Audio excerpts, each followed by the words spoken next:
هسه ويانا برج القوس للشهر التاسع. برج القوس هذا الشهر شهر الرزق، احب اقول لكم والبشاره كلش حلوه، عندكم رزق كلش هوايه راح يدخل لبيتكم او المكان شغلكم. ممكن كان عندنا رزق متقيد او اكو مبلغ مالي صار عليه قيود، صار انه اكو فد تعب معين عليه بالشهر اللي فات، بس احب اقول لكم انه التعب والصبر اللي صبرتوه بالشهر اللي راح باذن الله ما راح يروح يعني هباء منثورا. عندنا هوايه شغلات حلوه راح تصير خلال هذا الشهر، عندنا سفر، عندنا رزق، عندنا امور متعرقله، عندنا معامله بجهه حكوميه راح تمشي، عندنا شراكات جديده ممكن تكون بالعمل، يعني عندكم شراكه جديده راح تصير.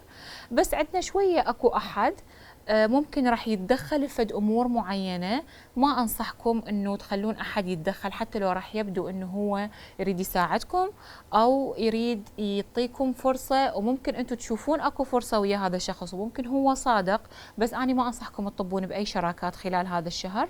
نحتاج انه شويه نركز ونسيطر على امورنا، ما نسوي اي شراكات خلال هذا الشهر.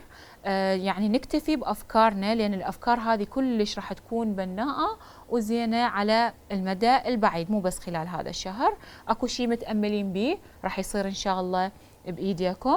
عندكم يعني ايضا باخر 10 من هذا الشهر عندكم سفر، عندكم شغل، عندكم فرصه كلش حلوه راح تنفتح قدامكم، وكل الخير والحب لكم يا برج القوس. هسه ويانا برج الجدي للشهر التاسع.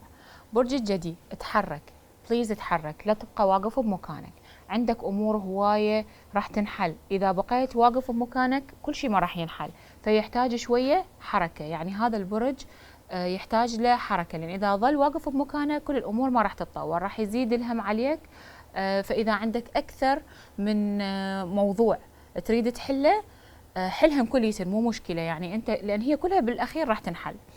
شويه ندير بالنا على فلوسنا ما نصرفها، لان راح يجي وقتها خلال هذا الشهر. يعني ما اريد احد يريد يتداين من عندك، ماكو داعي تعطي اي احد، او اكو فد شيء راح يتطلب منك انه تدفع به فد مبلغ. احب اقول لك شويه لازم نحافظ على المبلغ المالي اللي عندنا، لان راح يجي وقته، فوقته مو هسه خلال هذا الشهر.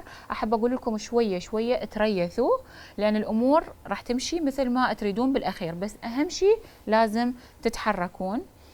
دا اشوف عندنا طاقه اشتياق، دا اشوف عندنا طاقه تعب، دا نشوف انه دا نحس انه المقابلين انه هم ممكن دا يعني اكو مؤامرات علينا. بس احب اقول لكم انه هذا بس اوفر ثينكينج، يعني لا تبني قصر اوهام وهو ما موجود، لان هو يعني حرفيا ما موجود. بس اللي يحتاج منك خلال هذا الشهر يا برج الجدي انه احنا نتحرك، ما نبقى واقفين بمكاننا، لان اذا ما تحركنا كل الامور راح تروح من ايدنا. واني اقدر اقول لك يا برج الجدي انه انت قادر انه تحل اكثر من امر مره واحده. شويه نطلع من الطاقه السلبيه، لان امورنا كلش راح تكون مثل ما احنا نريد. وكل الحب والخير لكم يا برج الجدي.